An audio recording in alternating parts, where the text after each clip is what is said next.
শান্তিনিকেতন শুরু থেকেই অনুব্রতকে বাঁচানোর জন্য যে ভূমিকা নিয়েছে সেই কথাই তীব্র ক্ষোভের সঙ্গে প্রকাশ করেন সিপিএম নেতা সুজন চক্রবর্তী।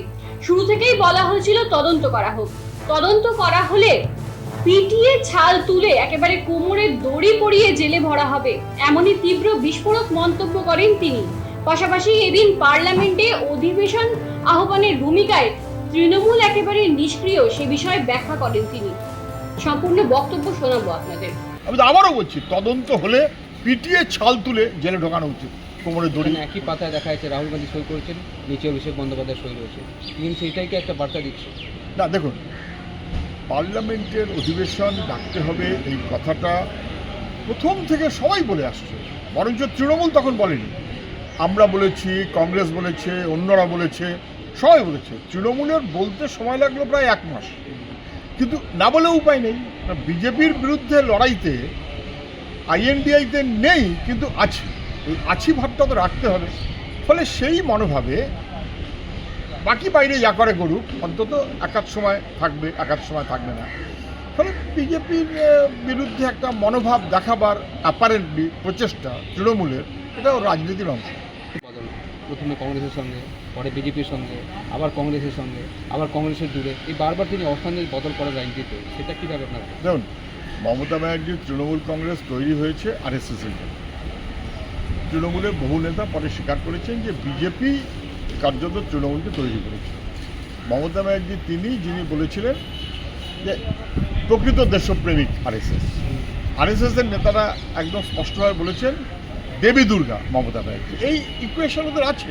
ফলে আরএসএসের প্রয়োজনে এবং আরএসএসের উৎসাহে তৈরি হওয়া তৃণমূল যদি সরাসরি আরএসএস অথবা বিজেপির সঙ্গে চলে যায়, তাহলে ক্যামোফ্লেজ করতে অসুবিধা হবে। ফলে কখনো কংগ্রেস, কখনো বিজেপি, আবার কখনো কংগ্রেস, আবার কখনো বিজেপি, এবার তো 6 বার। কিন্তু কেন কংগ্রেসে আসলেন, কেন ছাড়লেন, আবার বিজেপিতে গেলেন, আবার বিজেপি ছেড়ে কেন কংগ্রেসে আসলেন, এর কোনো ব্যাখ্যা যা তৃণমূলের দেওয়া কথা তৃণমূলকে দিতে পারবে? এটা মানুষের স্বার্থের রাজনীতি, রাজ্যের ভবিষ্যতের কথা ভেবে রাজনীতি না, বরং বাংলাটাকে ধ্বংস করব, তাতে যা হয় হোক, আরএসএসের খপ্পরে বাংলাটাকে তুলে দেবো, এই মনোভাবে মমতা ব্যানার্জি চলছেন।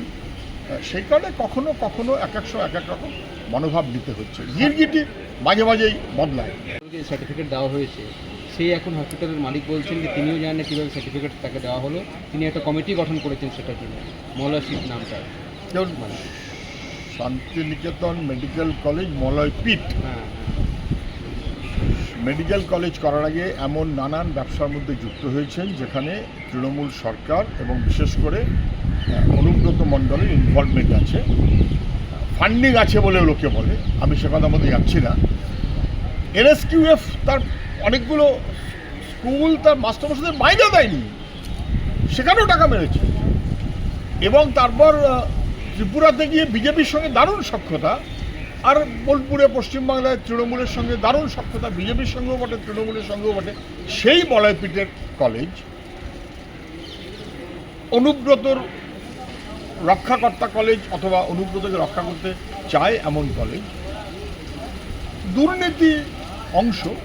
ফলে ডাক্তারের নামও বদল হয়ে গেল, রেজিস্ট্রেশন নাম্বারও ফলস হলো, তার পরিপ্রেক্ষিতে সার্টিফিকেট দিয়ে হাসপাতালে ভর্তি আছেন। আমি তো আবারও বলছি, তদন্ত হলে পিটিয়ে ছাল তুলে জেলে ঢোকানো উচিত, কোমরে দড়ি পরিয়ে না। সবাই জানছে দুর্নীতি। এখন মলয়পীঠ কী বলছেন তার উপর কিছু নির্ভর করে না।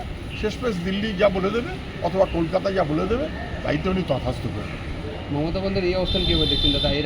এর আগে তিনি বলতেন কি অমিত শাহ খারাপ, নরেন্দ্র মোদী ভালো, কিন্তু আলিপুরদুয়ারের সবার পর দেখলাম তিনি মোদীকেও টার্গেট করলেন, এখন তিনি সাক্ষাৎও করতে আসছেন। দেখুন, মমতা ব্যানার্জির চরিত্র চিত্রণ তো আমাদের কাজ নয়। রাজনৈতিক নেত্রী হিসেবে মমতা ব্যানার্জিকে আপনি যদি বিশ্লেষণ করেন, তাহলে তিনি বরাবরই একটা ডাইকটমির মধ্যে থেকেছেন। বাজপেয়ী ভালো, আদবানি খারাপ, আদবানি ভালো, মোদি খারাপ, মোদি ভালো, অমিত শাহ খারাপ। অমিত শাহ ভালো, আমি আগেও বলেছিলাম অমিত শাহ ভালো, উনি বলবেন, কদিন অপেক্ষা করুন, তখন হয়তো বলবেন উত্তরপ্রদেশের মুখ্যমন্ত্রী ভালো। ফলে কখন কোনটা কীরকম সব কটা বলে রাখলেন, যখন যেটা কাজে লাগে, যখন যেখানে যেমন পর্তায় পোষায়, যেমন পর্তায় পোষাবে তেমন মমতা ব্যানার্জি চলবেন।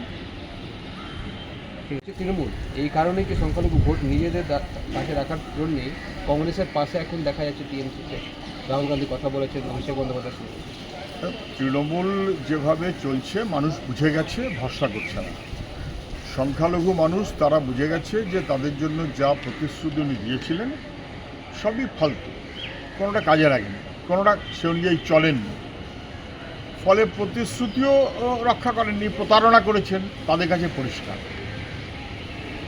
ফলে যদি এদিক ওদিক হয়, সেই কারণে খানিকটা কংগ্রেসের সঙ্গে গা ঘেঁষে থেকে যদি কিছু সুবিধে পাওয়া যায়, বাংলায় কংগ্রেসকে শেষ করব, কিন্তু সারা ভারতবর্ষ আমি কংগ্রেসের সঙ্গে আছি এইগুলো ছাড়া ভাব দেখাবো, তা না হলে তৃণমূলের হাল ভালো না।